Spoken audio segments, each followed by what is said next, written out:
There is mind-numbingly stupid waste in the coronavirus relief bill, which of course is attached to the government spending bill. But the way to really think about this is it's one piece of legislation, 5,000 pages, which left quite a bit of room for lawmakers to slip in all sorts of provisions that do not prioritize the best interests of Americans, but rather the best interests of lobbyists who have been persuading them to focus on things that benefit the military industrial complex and things of that nature. So I wanted to share a few of those provisions with you.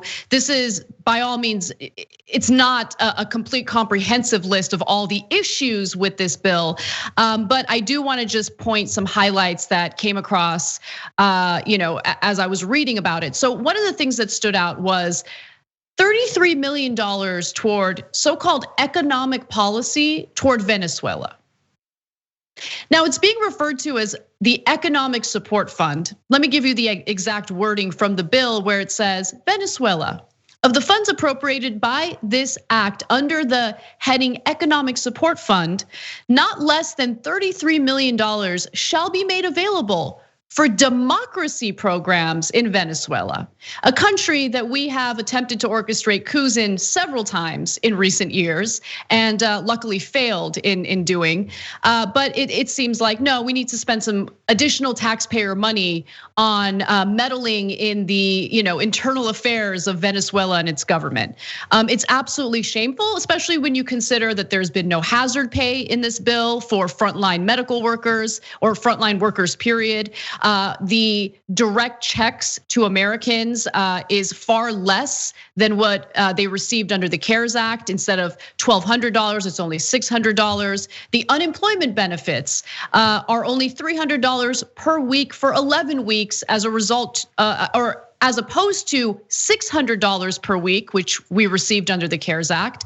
And the original plan was for the unemployment benefits to last for about 16 weeks, and that was then scaled back to 11 weeks. So it really does show you where the priorities are here.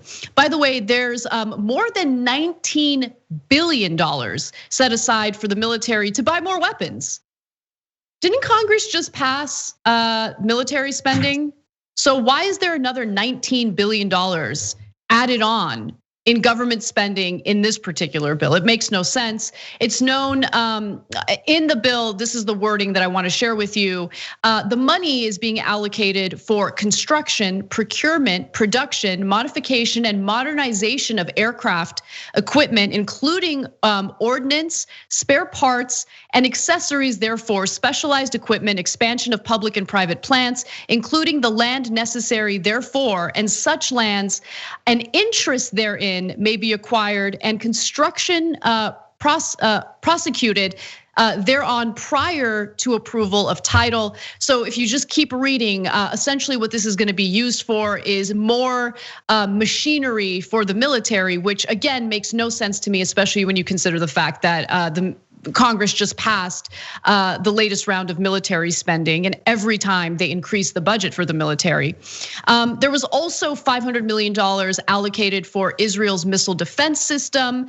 And this I thought was new spending, but the fact of the matter is it's just another installment of the $38 billion that the Obama administration agreed to give Israel back in 2016. This was part of a military aid negotiation that Obama engaged in with Benjamin Netanyahu. And so the United States previously agreed to give Israel $500 million to develop missile defense systems as part of the 2016 Memorandum of Understanding, which covered a 10-year period and $38 billion in military aid to Israel. So I get that was already negotiated during the Obama administration, but can we put a hold on that? Can we, especially at a time when more and more Americans are going deeper and deeper into poverty? I know I keep sharing this statistic with you guys, but it's important. 8 million additional Americans have gone into poverty since the summer. This pandemic is destroying people's lives. People are desperate, they're suffering. Maybe we put a pause, just a quick pause on this kind of stuff, right? Military spending for other countries. And why don't we focus our resources on actually doing what's right for the American people? But no, that's not what we see in this bill. It's absolutely disgusting. I have more for you, but Cenk, why don't you jump in? Yeah, so $38 billion for Israel we have, but direct checks to you guys for $1,200, no, we don't have that. We got to cut that in half. What happened to America first? All of a sudden, Republicans hate America first. They're like, well, no, of course. No, that's real Americans, no. Multinational corporations, yes. Other countries that we care about for political reasons, yes. But you guys, no. We don't care about you Americans. So in that, Haaretz had a good article about that. So yes, it's part of an earlier package and deal. Notice, by the way, that deal was not undone by Trump. Every other deal was undone, Obama deal, but not that one. But on top of that, they said, but look, it's also good because it gives over $2 billion to private religious schools in America. Wait, what's good about that? That's not good at all. So we don't have money for direct payments, but we're gonna pay for private religious schools. They say, well, it's gonna help Orthodox Jews indoctrinate their fellow Jews into this particular kind of strand of Judaism. Yeah, nope, I don't see how that's good. And then Muslims can indoctrinate Muslims in America, and Christians can indoctrinate Christians, and they're all private schools, and you want to take your taxpayer money and we're gonna funnel it to them.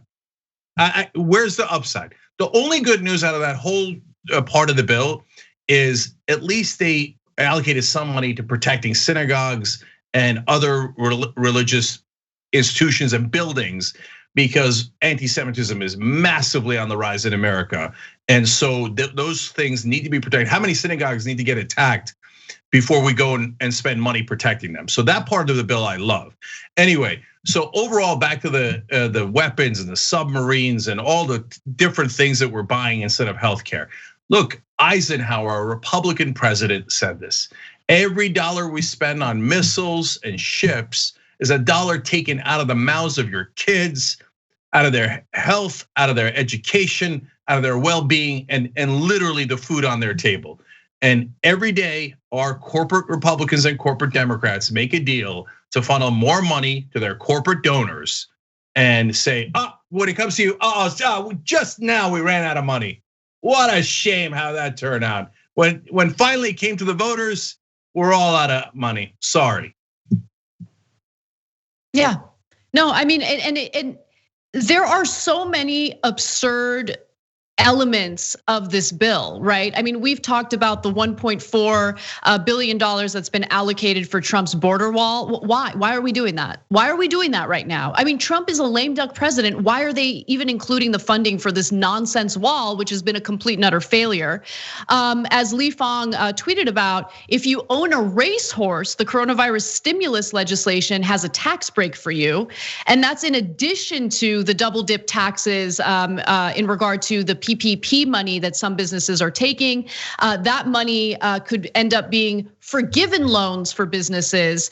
It's tax-free. It's not considered taxable income. And then on top of that, based on the way this bill is written, businesses can then deduct the amount of money that they use from the PPP funds as business deductions. So it's a double dip tax break, in addition to a third one, which is the 3 martini lunch tax break. 100% of restaurant bills can be deducted from taxes. And Trump genuinely believes that that's a way to increase business for restaurants during COVID. And Li Fang also tweeted that the PPP bailout money for small businesses originally covered payroll and rent. The new stimulus legislation now says PPP can cover cloud computing services, which potentially means the government is now picking up the tab for automation. Remember, the whole thing about PPP was it was meant to be a way to, yes, protect small businesses from failing during this incredibly difficult time, but it was also meant to persuade these businesses to keep employees on payroll.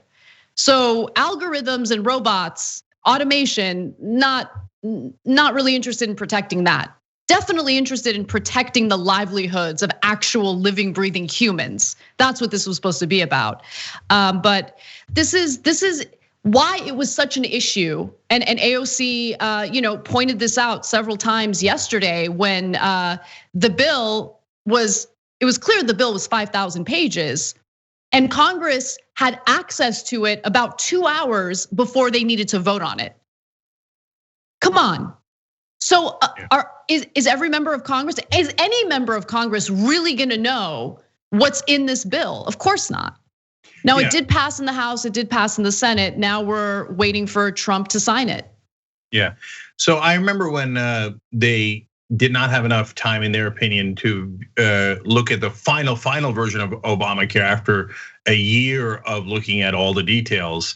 And the Republicans still cry about it to this day. Nobody got a chance to read it. Nobody got a chance to read the final version, even though we all knew exactly what was in it. Now they say, oh, you don't know anything in there. We snuck things in there about racehorses and cloud computing, etc. Yeah, you got 2 hours to read it. Oh, you can read it, who cares? And other than progressives, who makes an issue out of it? Nobody.